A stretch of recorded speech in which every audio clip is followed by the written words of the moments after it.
ဒီနေ့မှာတော့ထန်းတက်တဲ့အလုပ်ကိုကောင်းကင်အလုပ်လို့ခေါ်ကြပါတယ်။ဘာလို့ကောင်းကင်အလုပ်လို့ခေါ်လဲဆိုလို့ရှိရင်ရှင်းလေးပါအမြင့်ကိုတက်ရတာဖြစ်တဲ့အတွက်ကောင်းကင်ကိုတက်ရတဲ့အတွက်ကောင်းကင်အလုပ်ခေါ်ကြတာပေါ့။ကျွန်တော်ကတော့ရောက်တုံးထရီချိုတောက်ချင်တဲ့အတွက်ပင်ကြားရည်ထရီချိုစစ်ကလေးကိုဦးလေးစီမှာလာတောင်းတာပါ။ရွာဒီမှာကတော့ထရီချိုတောက်ချင်ထန်းတက်နေတဲ့အောက်မှာသွားတောင်းရုံမှာပဲပတ်စံပေးစရာမလိုပါဘူး။ထရီချိုသွားတောက်ရင်းနဲ့ရွာတလေးလူနေထိုင်မှုပုံစံနေနဲ့ရေရရှိသုံးဆွဲနေမှုလေးတွေကိုလေ့လာပြခဲ့ပါတယ်။အဲ့ဒီမှာစိတ်ဝင်စားစရာအကောင်းဆုံးကဒီရွာရဲ့ရေရရှိမှုပုံစံပဲဖြစ်ပါတယ်။အဲ့ဒါလေးကိုကျွန်တော်ဒီဗီဒီယိုလေးမှာသေချာလေးထည့်ပြီးတော့တင်ဆက်ပေးထားပါတယ်ဗျ။အဲ့ဒါဆိုရင်ကျွန်တော်တို့ဗီဒီယိုလေးစကြည့်လိုက်ကြရအောင်နော်။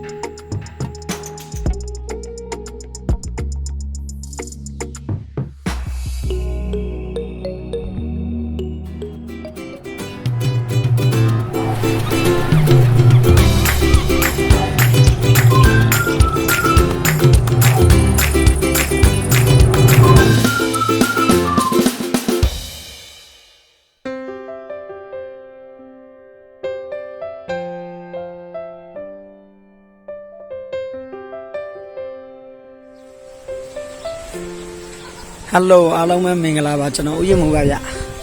အခုကျွန်တော်ရောက်ရှိနေတာကတော့ကြောက်ပြောင်းမြို့နယ်ပုပ်ပားမှာရှိတဲ့ရွာတရွာပေါ့နော်တီးကုန်းရွာကိုရောက်နေတာပဲဖြစ်ပါတယ်ဒီရွာအင်ဂျင်နီယာ50လောက်ရှိတဲ့ရွာကြီးတွေပါပေါ့နော်အဲဒီအခုဒီကနေကျွန်တော်အခုဘယ်သွားနေလဲဆိုတော့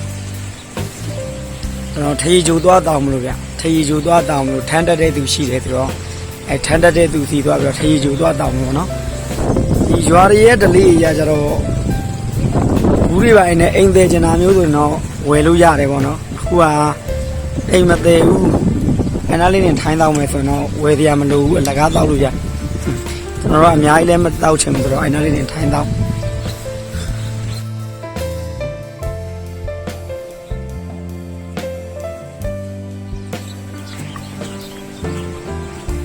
ဖုန်နေတော့ပေါ်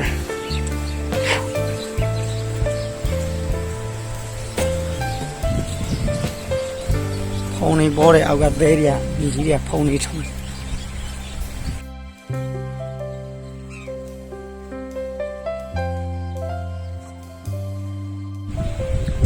ဗျာကျောင်းသွားတဲ့လမ်းဗျကျောင်းကမူလာတန်းလွန်ကျောင်းလို့သိရတယ်ဒီမှာတရက်တီရောရှိတယ်တရက်သီးတွေသိနေပါတော့ဒီရွာရေရှားတဲ့ရွာတွေရွာပေါ့နော်ရေရှားတဲ့ရွာဆိုတော့ကျွန်တော်တို့ပုပ်ပားရေထွက်ကနေပြီးတော့ရေကိုဒီဘက်ကိုပိုက်တွေ့ထားတဲ့တစ်ချောင်းရှိတယ်ပေါ့နော်အဲ့ကနေလာတဲ့ရေကိုမှတောက်ကြတာဒီဘက်မှာရေသက်စီကို2000ပေးရတယ်ဟိုလိုမျိုးရေ10စီစာလောက်ပါတဲ့ထွေလာကြီးနေတဲ့ဈေးဆိုလို့ရှိရင်1000ခွဲပေးရတယ်အဲ့လိုမျိုးရေဝဲသုံးရတာပေါ့နော်ပုပ်ပားရေဆိုတော့ရေကတော့ကောင်းတယ်ဗျရေသူကသဘာဝရေတွေကနေထွက်တဲ့ရေလေရေကဘယ်ကထွက်တာလဲအဲ့ပိုက်လားအဲ့ပိုက်ကထွက်တာဟောဒီအားကြဘယ်လားอ๋อไอ้กะจาတဲ့ရေလားอ๋อဒီမှာလားစုနေတာအိုက်ကနေခဏဩမသိပါဘူးတရားလည်းထွက်နေလားဟာအကွာကြအဲ့ဒီဘာလို့ဘုတ်ခံနေလားဟောနွားကျွေးတာမလို့ခတ်တာလားဩအားလားဟုတ်ပြီရောင်းတာတရားကနေပဲရောင်းတာဟောဟော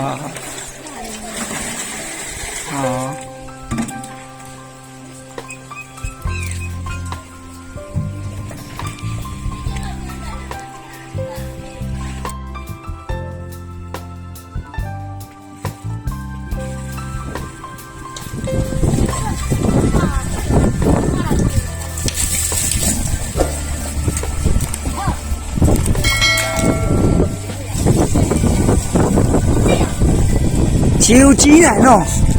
တော့ကြီးတယ်ဟုတ်တယ်ဟိုရေရွက်တွေကနေလာတဲ့ဟာကိုပဲပိုက်လိုင်းကနေထိုက်ရိုက်ပါလို့လားဩစစ်မှာကြောင်းရှိရတယ်ပုံမှန်ဖြစ်တော့ဟုတ်ပြီရှိတော့မှပိုင်နေတာဩဟုတ်လားဒီကလေးသိမှာတော့ဟုတ်ပုပ်ပားရေရွက်တွေနေပြီဒီကန်ကြီးနဲ့ကန်ကြပါလို့တောင်းဒီကန်ကြီးကညကြတော့ပြည့်ထရရိုက်တယ်ဟောအဲ့ဒါပဲထည့်ထားလားဩဟုတ်အခုချိန်ကမရှိဘူးပေါ့အခုချိန်ကမရှိဘူးဗျာ အော်ကွာလဲတော့မှပြီးတဲ့အချိန်ဟောအော်အဲ့လိုလား အားကြတော့ရေထဲတော့မရှိတော့ဘူးလေ အော်ဒီဘက်ကကြာအချိန်မီဒီဘက်ကကြာအချိန်ပြီးလာနေတာဗောလို့လား အချိန်ပြည့်လာနေတော့ကျွန်တော်တက်နေတာရေကြည့်ပါ အဲ့ဒါမခတ်တဲ့အချိန်ကြာရင် မခတ်တဲ့အချိန်ကြာနေ ဒီထဲကြီးကိုစင်းသွားဟောအဲ့လိုလား မခတ်ဘူးတော့ပြောဒီထဲတော့ပြီးတော့ယူလက်နေရွာဆိုတော့ အော်နေရဟိုဘက်ကဒေါင်းလေရော ကောင်းလေ ဟာဒီကောင်ဟောအဲ့ဒါဟိုဘက်က ကိုမနဲ့တင်ပြောဖို့လို့မလာလို့ သူတို့ကြပဲရကြီးကြတော့ တော့ရွာတက်တွေ့နေပါတော့အဲ့ဒါဝီဒီယိုနေတယ် အော်ဟောစက်တုံးဟောအဲ့ဘက်ကကျတော့ရေထွက်တယ်ဗောအောက်က ဟုတ်လားဒီရွာနဲ့ရှိတယ်ဒီကောင်လေ မိကောင်လည်းရှိရဟုတ်တယ်သူကမနိုးကြဘူးလို့ပြောတယ်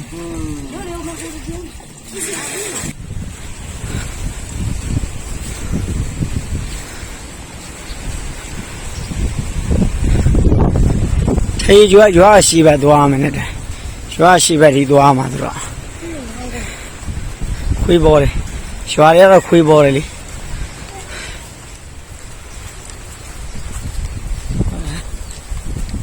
ငါနွားလဲလား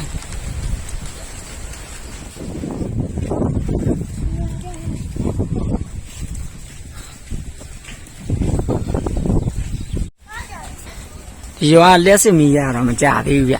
လက်စစ်မီတွေတော့ရပြီ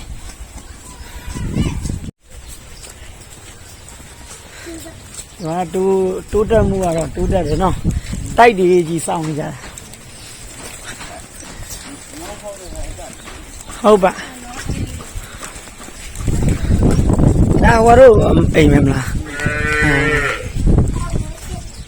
အခုဒီနယ်ဒီမှာအဓိကစိုက်ပျိုးရေးကတော့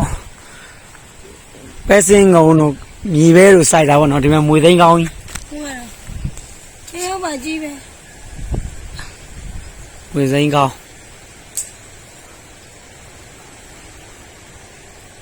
ထမ်းတက်တဲ့သူထညက်ကြိုတဲ့သူကတော့ရှိတယ်ရှားသွားပြီပေါ့နော်ကျွန်တော်တကယ်ချင်းနေကြည့်အောင်လို့ကျွန်တော်ထညက်ကြိုတယ်နားပါတစ်ချက်သွားရိုက်ပြပေးမယ်ဗျအိုးမှာထမ်းတက်နေတဲ့သူတော့တွေ့ပြီအဲ့ဒီသူစီကိုကျွန်တော်တို့သွားပြီးတောင်းတောက်ကြပါဗျ။ရွာမှာလေရရမ်းတိုက်တယ်။အိုးမှာချောင်းရှိတယ်။ညာလာမသိဘူး။ဖြူတဲတွေဖြူနေနဲ့။ချောင်း။ရွာလေးကရမ်းတာရတယ်ဗျ။ဒီဘက်မှာရေရှားတာတစ်ခုကလွဲပြီးကျန်တာတွေအဆင်ပြေတယ်။ခုနကရေတွေးခဲ့တာဆိုလို့ရှိရင်ရေပေးဝေစနစ်တစ်ခုတော့လောက်ထားတယ်။ဒါပေမဲ့အဲ့ဒါလည်းမိသက်မောင်းနိုင်လို့ရှိရင်တော့ပေးနိုင်တယ်ပေါ့နော်။အဲ့တော့သိမမောင်းနိုင်တဲ့အတွက်မပေးကြဘူးမောင်းမဲ့ဘလို့ကြောင်တော့ဒီဘောနော်သူတို့ချင်းတခုကြောင်မလို့ရေပေးဖို့စနေကတော့ရက်နေတဲ့ဒါပေမဲ့ဥပ္ပါနေထားရိုက်လာတဲ့ရေရွက်ပိုင်လမ်းနေလာတဲ့ရေကတော့အဆင်ပြေတယ်အဲ့ရေကိုပဲသေကြတယ်ပေါ့နော်ခုနကပြောသလိုပဲရေသတိကို2000နဲ့10စီပါတဲ့ထွေးလာတစည်းဆိုလို့ရှိရင်1000ခွဲနဲ့ဝဲပြီးသုံးကြတယ်ပေါ့နော်ကျွန်တော်တို့ဖုံးပတ်ကိများလို့ပေါ့ကျွန်တော်တို့ကထမ်းမင်ပေါ်ကနေဟိုမှာချချင်းအိုးလေးတွေကတောင်းဝင်ဗျတော့ချွေတယ်ပေါ့နော်ပင်ကြရင်ဒီချမ်းကြတော့ဟိုအဦးချိန်တော့မဟုတ်တော့ဒီချမ်းသူတို့ခေါ်တာညက်ထရီချိုလို့ပြောတယ်သူကအသေးဟိုညက်ပြီးတော့ထရီချိုစစ်တဲ့ပုံစံမျိုးပေါ့နော်ဒီမှာထရီချိုအိုးတွေဒီဘက်ကပုံနဲ့ထရီချိုထည့်တဲ့ပုံ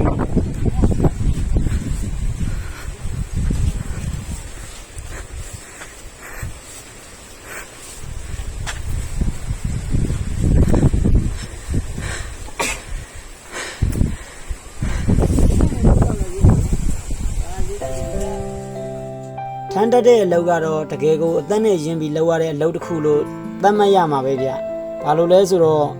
အခုမြင်တွေ့ရတဲ့အတိုင်းပဲလေတွေကလည်းတိုက်တယ်။ဒီလောက်လေတိုက်နေတဲ့ထမ်းမင်ပေါ်မှာထမ်းလက်တွေပေါ်ခိုးဆွဲပြီးတော့အလုပ်လုပ်ရတယ်ဆိုတာတော်တော်မလွယ်ကူတဲ့ကိစ္စပါဗျ။အောက်မှာကျွန်တော်တို့ရက်နေနေတောင်မှလေတိုက်ပြီးတော့လွန့်နေတာဗျ။အပေါ်မှာသူဆိုရင်ဘယ်လောက်ထိလွန့်ပါနေမလဲစဉ်းစားလို့တော့မရဘူး။အများနဲ့လုပ်နေတဲ့အလုပ်ဆိုတော့သူကတော့ကြောက်ချင်မှကြောက်မှာဗျကျွန်တော်တို့ကတော့အောက်ကနေကြည့်ပြီးစက်သိန်းနေထားနေတာပေါ့နော်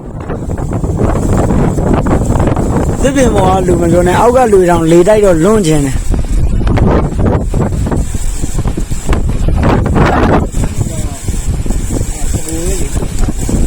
လွတ်ထားလား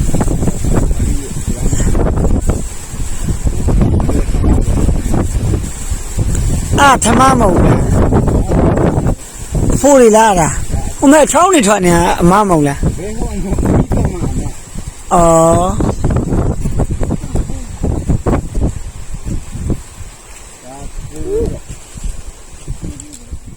အခုကျွန်တော်မေးနေတဲ့အကြောင်းအရာတွေကကျွန်တော်ကိုယ်တိုင်လည်းမသိဘူးပေါ့နော်မသိလို့ကျွန်တော်မေးတယ်အဲ့ဒီအချိန်မှာကျွန်တော်လည်းဘူးသူတို့ရတယ်လို့ကျွန်တော်ဗီဒီယိုကြည့်တယ်ကျွန်တော်တငယ်ချင်းတွေလည်းဘဟုသူတို့ရကြလိမ့်မယ်လို့မျှော်လင့်ပါတယ်ဗျ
ဒီကောင်နဲ့ကြည့်ကြည့်လို့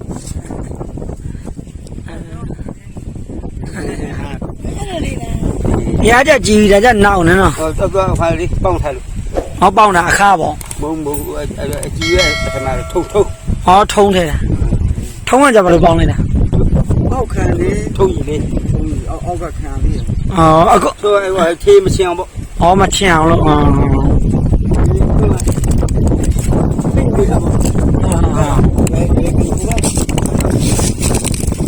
ရှေ့ဘက်ပင်ကူးမှာ 我咋去买的？ ဟာလေလေးတရားရှိနေလေးပဲလား လေးရပေါ့ ဟာ ဘောကသေးနေကောဘောကသေးနေ ဟောအဲ့ပင်လေးကပိုးကောင်းတယ်ဟောဘဝနာပါတဲ့အားကြောင့်တိတ်မျိုးတော့ပါတယ်မျိုးလိုက်ကောင်းသူကမျိုးလိုက်ကောင်း 我来的。 ဟာမနောက်တစ်ပင်ကိုထပ်ပြောင်းပြီးတော့နောက်တစ်ပင်တက်မယ်ပြင်မှုဘလော့ရဲ့ရွယ်ချက်ကကျွန်တော်ရဲ့တငယ်ချင်းတွေကိုယ်တိုင်မသွားဖြစ်မရောက်ဖြစ်ပေမဲ့ကျွန်တော်ဗီဒီယိုလေးကိုကြည့်လိုက်တဲ့အချိန်မှာကိုယ်တိုင်သွားဘူးရောက်ဘူးသွားတယ်လို့ခံစားရစေဖို့အတွက်ရည်ရွယ်ပါတယ်ဗျအဲ့ဒါကြောင့်မလို့ကျွန်တော်သွားလာလေပတ်ခဲ့တာတွေကိုဗီဒီယိုလေးတွေအဖြစ်နဲ့သေချာမှတ်တမ်းတင်ပြီးတော့တင်ဆက်ပေးတာပဲဖြစ်ပါတယ်ဒီဗီဒီယိုလေးနဲ့ပတ်သက်ပြီးတော့ပြောစရာတစုံတရာရှိခဲ့လို့ရှိရင်ကွန်မန့်မှာမှန်းခဲ့ပေးဖို့ဝေဖန်ခဲ့ပေးဖို့တောင်းဆိုချင်ပါတယ်ဗျကျွန်တော်ရဲ့ channel လေးကိုသဘောကျတယ်ဆိုလို့ရှိရင် subscribe နှိပ်ခဲ့ပေးပါဗျအသစ်တင်တိုင်းသိအောင်လဲ notification လေးကိုပါနှိပ်ခဲ့ပေးဖို့အတွက်တောင်းဆိုချင်ပါတယ်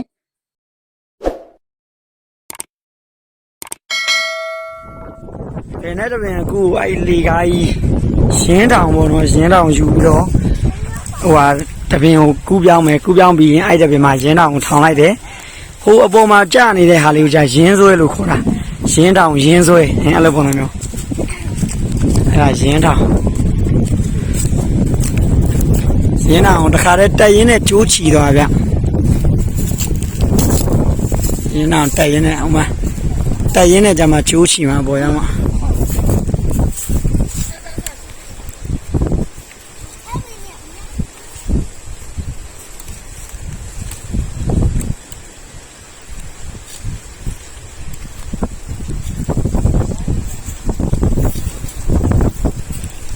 အားလာတဲ့ကျိုးအဲ့နာမှာပြန်ချီလိုက်တယ်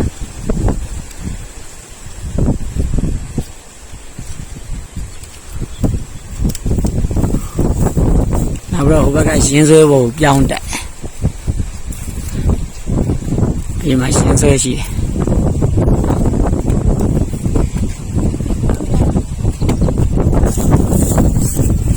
ဟမ်အေးလို့လေတွေတိုက်နေရမ်းခါနေလေကတော်တော်တိုက်တယ်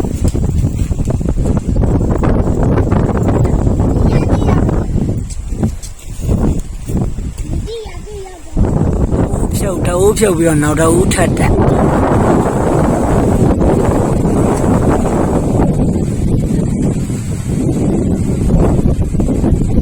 နောက်တော့ ရိုးထပ်တက်ဖို့ကြတော့နည်းနည်းလှီးထုတ်လိုက်ရသေးတယ်ဖြားလေးတွေအကြီးထွားအောင်လို့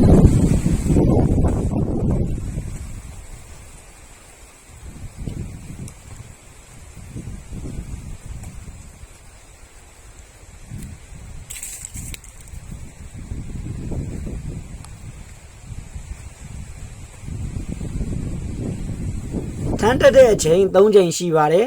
တဘိုးဦးချိန်ရဲ့ညက်ထညက်အချိန်ရဲ့ထမအချိန်ရဲ့ဆိုပြီးတော့3ချိန်ရှိပါတယ်အဲ့ဒီ3ချိန်ရဲ့ဓညက်တွေကတစ်မျိုးနဲ့တစ်မျိုးရတာမတူဘူးလို့လည်းသိရပါတယ်ဗျ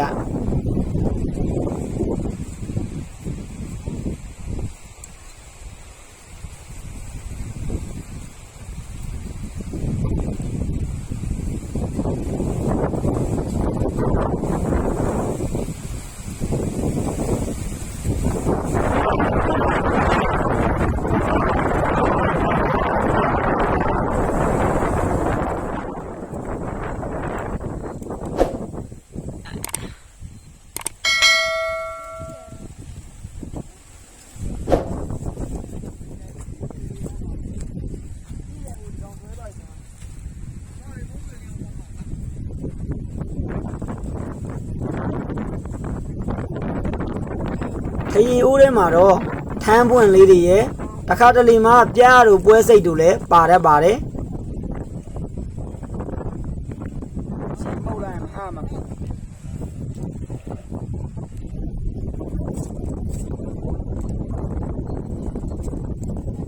ထမ်းပွင့်လိုက်ရအောင်ပြန်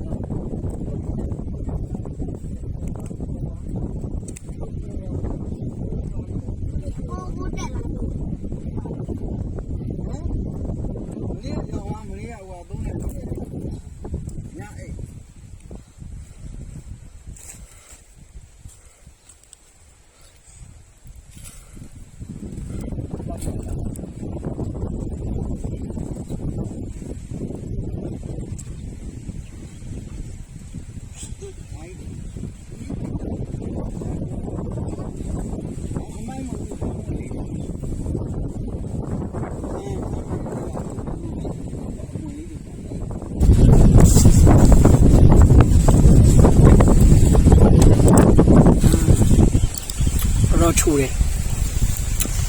ဟဲ့ကျိုးစစ်ပေါ့ဘူးမှကြာတာအချို့မျိုးပေါ်လာရောက်နေတာလေအများကြီးရိုးရတယ်ပါရှိမကြီးအိမ်ကရေချိုးရတော့မယ်ရေချိုးရတော့မယ်ဟုတ်ပါအများကြီးတော့မတော့ရဲဝင်းရှောင်းမှတော့လေရှောင်းရှောင်းလားကျွန်တော်ကတော့ထရေကျိုးကြိုက်တဲ့ထဲပါတယ်ပေါ့နော်ဒါပေမဲ့အများကြီးမတော့နိုင်ဘူးဗျသူ့ရဲ့ရတာချိုးအီးနေတဲ့အတွက်ကျွန်တော်ကလည်းအချိုသိမ့်မကြိုက်တာပါမှာပေါ့နော်အများကြီးမတော့နိုင်ပါဘူး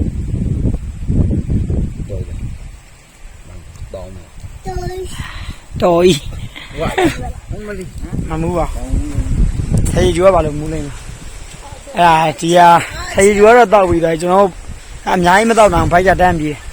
အဲ့တော့ဟိုဘက်ထညက်ချက်တဲ့နေရာတွေသွားကြည့်မယ်ပေါ့နော်ထညက်ကျူတဲ့နေရာတွေထညက်ကျူပြီးတော့ထညက်လုံးလာတယ်အားလေးတွေကိုကျွန်တော်ရိုက်ပြီးတော့ထပ်တင်ပေးပါမယ်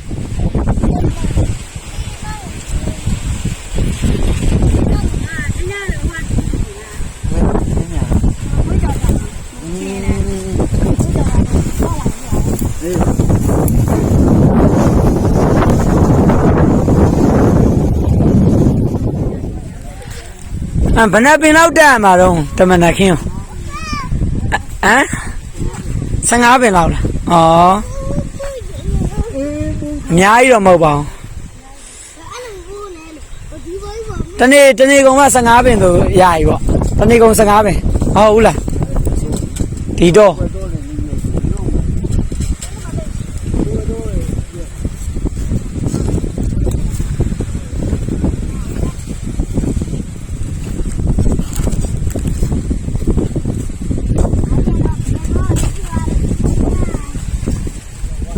ဝါပြီဒီလုံးကြီးတော့မဟုတ်နဲ့ထရေကတော့ဝါသွားပြီကျွန်တော်တို့ကအများကြီးလည်းမတောက်နိုင်ဘူးနည်းနည်းတောက်တယ်နဲ့ဘိုက်ပြေးသွားပြီဆိုတော့နောက်ပဲတော်ပြီဟိုမှာသူတို့ကတော့ထပ်ပြီးထမ်းမနေကြနဲ့ထမ်းမနေထပ်ပြီးတက်နေကြတော့မယ်ဒီနေ့ကျွန်တော်ဗီဒီယိုလေးကတော့ဒီလောက်ပါပဲဗျထညက်ကျူတဲ့နေရာတွေသွားပြီးတော့ရိုက်ပြပေးမယ်ရိုက်ပြပြီးတော့အစင်ဒီလို့ရှိရင်တင်းပေးမယ်ပေါ့နော် အောင်ကျေးဇူးတင်ပါတယ် Our hearts beat to the city streets. We began to feel the fire. ဟာတဲချောင်းကြီး We rise like ရေကျေကြီးပါတဲချောင်းကြီး buildings